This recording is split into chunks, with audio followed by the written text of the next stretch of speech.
അതിനുശേഷം ഫെങ്ങിന്റെ ഫാദറിനെയാണ് കാണിക്കുന്നത്. അദ്ദേഹം ഫോൺ വഴി ഫെങ്ങിന്റെ സിറ്റുവേഷൻ അറിയുന്നു. അന്നേരം സ്റ്റെപ്പ് മദർ പറയും ഫെങ്ങിന്റെ ഒരു ഫുൾ ബോഡി ചെക്കപ്പ് നടത്തണം, കാരണം ഫെങ്ങിന്റെ ആംനേഷ്യയെ കുറിച്ച് അറിയാൻ വേണ്ടിയുള്ള ഒരു തന്ത്രമായിരുന്നു അത്. പക്ഷേ അതറിയാത്തതിനാൽ അവന്റെ ഫാദർ അതിന് സമ്മതിക്കുന്നു. അടുത്ത സീനിൽ ഷോൻഷിയെ ആലോചിച്ചു കൊണ്ടിരിക്കുന്ന ഫെങ്ങിനെയാണ് കാണിക്കുന്നത്. അന്നേരം അവൾ അവന് ഫുഡുമായി എത്തുന്നു. എന്നിട്ട് ഫെങ് അവളോട് അവന്റെ പുറം ചൊറിഞ്ഞു കൊടുക്കാൻ പറയുന്നു. ഇത് കേട്ട് നാണം വന്ന ഷോൻഷി മുഖം തിരിച്ച് പുറം ചൊറിഞ്ഞു കൊടുക്കാൻ തുടങ്ങുന്നു. അപ്പോൾ ഫെങ് അവളോട് ചോദിക്കും, നീ എന്തിനാ ഇങ്ങനെ നാണിക്കുന്നേ? അതിന് അവൾ പറയും, നിന്റെ ബോഡി കാണുമ്പോൾ തന്നെ ഞാൻ വല്ലാണ്ട് എക്സൈറ്റഡ് ആവും എന്ന് പറഞ്ഞ് ഷോഷി അവന്റെ ദേഹത്ത് തൊടാൻ തുടങ്ങി. അന്നേരമാണ് ഡോക്ടർ വരികയും ഷോഷിയെ പുറത്താക്കുകയും ചെയ്യുന്നത്.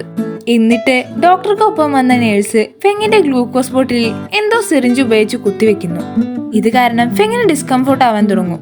എന്നിട്ട് അവന്റെ ഡോക്ടർ വന്ന് പറയും, എന്നെ നിന്റെ അമ്മയാണ് അയച്ചതെന്ന്. ഇത് പറഞ്ഞ് അവർ ഒരു സിറിഞ്ച് കൊണ്ട് അവനെ കുത്താൻ വരുന്നു. പക്ഷേ അവരെ പിടിച്ചു തള്ളുന്നു. പിന്നീട് ഷോൻഷിയാണ് കാണിക്കുന്നത്. അവൾ അപ്പോഴാണ് ഓർക്കുന്നത് നാളെ കഴിക്കാൻ എന്താ വേണ്ടതെന്ന് ഫെങ്ങിനോട് ചോദിക്കാൻ മറന്നു. അത് ചോദിക്കാനായി അവൾ അവന്റെ അടുത്തേക്ക് തന്നെ തിരിച്ചു പോകുന്നു. പക്ഷേ ഫെങ്ങിന്റെ റൂമിന്റെ ഡോറ് ലോക്കായിരുന്നു. അങ്ങനെ ഷോഷി അവളുടെ പവർ യൂസ് ചെയ്ത് അകത്ത് കയറും. അവളെ കണ്ടതും ആ ഡോക്ടർ അവിടെ നിന്ന് ഓടിപ്പോകുന്നു. അതിനുശേഷം ഫെങ് ഷോഷിയോട് സോറി പറയുകയും അവളുടെ തോളിൽ കിടന്നുറങ്ങുകയും ചെയ്യുന്നു. അടുത്ത സീനിൽ ഷോഷി റെസ്റ്റോറന്റ് ഓണറോട് നമ്മളുടെ ആഹാരം കാരണമാണ് ഫെങ്ങിന്റെ ഈ സിറ്റുവേഷന് കാരണമെന്ന് പറയുന്നു. ഇത് മീഡിയ അറിഞ്ഞാൽ റെസ്റ്റോറന്റിനെ ബാധിക്കുമെന്നോർത്ത് ഓണർ പേടിക്കുന്നു. എന്നിട്ട് ഓണർ ഷോഷിയോട് പറയും, നീ എപ്പോഴും ഫെങ്ങിന്റെ കൂടെ തന്നെ ഉണ്ടായിരിക്കണം, എന്നാലേ ഇത് മീഡിയ അറിയാതിരിക്കൂ. അങ്ങനെ ഷോഷി ഫെങ്ങിന്റെ അടുത്തെത്തുന്നു. ഇത് കണ്ട് ഫെങ്ങും സന്തോഷിക്കുന്നു. ഷോഷി അവിടെ കിടന്നുകൊണ്ട് രാത്രി മുഴുവനും അവനെ തന്നെ നോക്കി കിടക്കുന്നു. അങ്ങനെ അവർ തമ്മിൽ ഒരു ഫ്രണ്ട്ഷിപ്പ് ഉണ്ടാകുകയും അവൻ അവളുടെ പവേഴ്സ് കാണിച്ചു കൊടുക്കുകയും ചെയ്യുന്നു. അതിന് ഫെങ് അവളോട് നന്ദി പറയുകയും ചെയ്യുന്നു. അടുത്ത ദിവസം ലിയോ ഒരു ബൈക്കിൽ സഞ്ചരിക്കുന്ന സമയത്ത് ഒരു കാർ അവനെ ഫോളോ ചെയ്യുകയും അവന്റെ ബൈക്കിന് മുന്നിൽ വിലങ്ങ് വെക്കുകയും ചെയ്യുന്നു. അതിൽ നിന്നും സൂ ഇറങ്ങി വരുന്നു.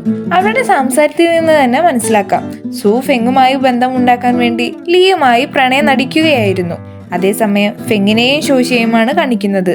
അവർ ഉറക്കത്തിൽ നിന്നും എണീക്കുമ്പോൾ ഷോഷി അവന്റെ മേലെ തല കീഴായി കിടക്കുകയായിരുന്നു.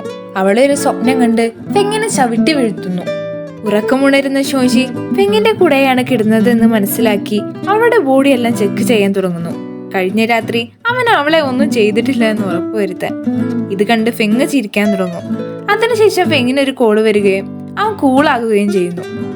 എന്നിട്ട് അവൻ ഷോഷിയോട് ചോദിക്കും, നിന്നെ ഒരാൾ മറന്നുപോയാൽ നിനക്ക് എന്തു തോന്നും? അതിന് അവൾ പറയൂ, ഞങ്ങളുടെ പ്ലാനറ്റിൽ ആളുകൾ അവരുടെ മെമ്മറീസ് ഡാറ്റാ സേവറിൽ സേവ് ചെയ്യും. അതുകൊണ്ട് എന്നെ ആരെങ്കിലും ഡിലീറ്റ് ചെയ്താൽ ഞാൻ അവരെ ഡിലീറ്റ് ചെയ്യും.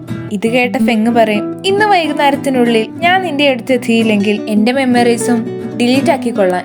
ഇത് കേട്ട് ഷോഷി ആകെ ഡിസപ്പോയിന്റഡ് ആകുന്നു. ഇത്രയും പറഞ്ഞ് ഫെങ് അവിടെ നിന്ന് പോകുന്നു.